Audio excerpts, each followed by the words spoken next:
kita jarang melihat keajaiban? Karena ucapan kita itu belum selaras dengan hati kita, nggak yakin-yakin amat sama Allah. Sering bilang la haula wala quwata illa billah, tapi kita masih yakin ada kekuatan lain yang mempengaruhi hidup kita. Padahal kata Nabi kepada Ibnu Abbas, kalau semua orang berkumpul dan ingin menolong kamu, mereka tidak dapat menolong kamu kecuali dengan seizin Allah. Kalau mereka semua berkumpul ingin mencelakai kamu, mereka tidak bisa mencelakai kamu kecuali dengan ketetapan Allah. Allah, Allah, Allah, di tangannya lah segala kebaikan, di tangannya lah segala kerajaan. Tabarakalladzi biyadihil mulk wa huwa ala kulli syai'in qadir. Percaya enggak kita dengan ayat itu? Jawab dengan hati kita masing-masing. Kalau kita percaya, baru terjadi keajaiban dalam hati kita.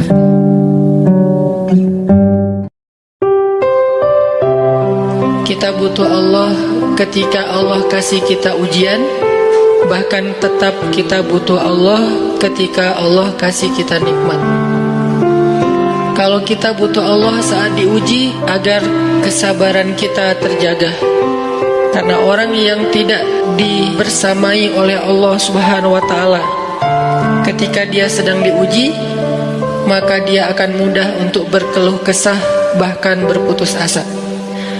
Kebersamaan Allah kepada dia saat dia diuji itu adalah Allah Subhanahu wa Ta'ala menghibur hatinya. Allah Subhanahu wa Ta'ala menenangkan hatinya.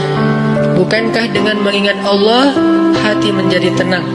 Dan orang yang beriman apabila diingatkan dengan nama Allah, disebut nama Allah, maka hatinya akan bergetar. Teman-teman sekalian, bisa jadi orang yang paling mulia di antara kita di mata Allah adalah orang yang paling banyak diuji dalam hidupnya. Diuji dengan ditinggalkan oleh orang-orang kesayangannya, kehilangan pekerjaannya, dimusibahi dengan sakitnya, dirugikan dalam jual belinya. Maka jangan bersedih. Ketika itu terjadi dalam kehidupan kita, berarti Allah sedang ngasih kita kesempatan untuk ngerasain pahit getirnya kehidupan kekasih-kekasih Allah.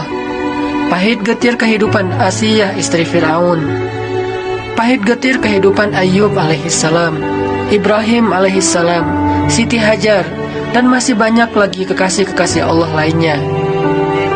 Jangan bersedih, karena itu berarti Allah lagi perhatian sama kita. Allah lagi perhatian sama kita. Ada masalah? Allah lebih kuasa, makhluk tidak kuasa. Ada masalah, kita bilang Allah maha besar, masalah saya kecil dibandingkan Allah. Kalau dibandingkan kita, mungkin kita lebih kecil daripada masalah. Tapi dibandingkan Allah kita, Allah lebih besar. Allahu Akbar. Kita kan dipelihara Allah, terus ngapain kita khawatir? Kalau gitu gak usah ikhtiar, Ustaz. Ikhtiar, tapi jangan libatkan hati. Ikhtiar itu pakai tangan, pakai kaki, pakai tenaga fisik. Hati gak perlu berikhtiar. Hati itu bertawakal. Jangan sampai hati kita ikut ikhtiar, nih bahaya nih. Kalau hati kita ikut ikhtiar, berarti kita lebih percaya kepada makhluk daripada Allah. Nanti akan mentok, kalau udah mentok putus asa, itu penyebabnya. Gara-gara hatinya baper dengan ikhtiar. Ketika jalan-jalan ikhtiar itu tertutup, hati kita jadi give up. Sedangkan kalau hati kita nggak ikhtiar, dia cuma tawakal, jalan tertutup, dia masih bilang Allah maha kuasa, ala kulli syai'in qadir. Segala sesuatu Allah maha bisa, nggak mungkin nggak bisa. Dirugiin orang lain, teman segala macam, kita masih oke lah. Selama ini asal kita ngumpul selalu gua yang bayarin, oke deh, nggak usah dibahas. Baru dibahas nanti pas sakit hati. Kalau belum sakit hati kan nggak dibahas kan. Tapi begitu ada yang nyakitin perasaan kita sedikit aja, semua itu balik lagi. Dari dulu ya. Nah, keluar kan? Kalau kita pengen menilai diri kita ini orang yang mukmin atau munafik, caranya lihat aja kita sabar nggak nih, terutama dalam masalah emosional, dalam masalah perasaan cinta, dalam masalah benci segala macam.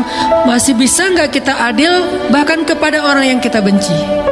Lahum darajatun inda rabbihim. Orang beriman juga bertingkat-tingkat. Dan tingkatan itu tergantung tingkat kesabaran kita dalam menghadapi ujian. Salah satunya ujian emosional kita, perasaan kita, emosional kita, perasaan kita.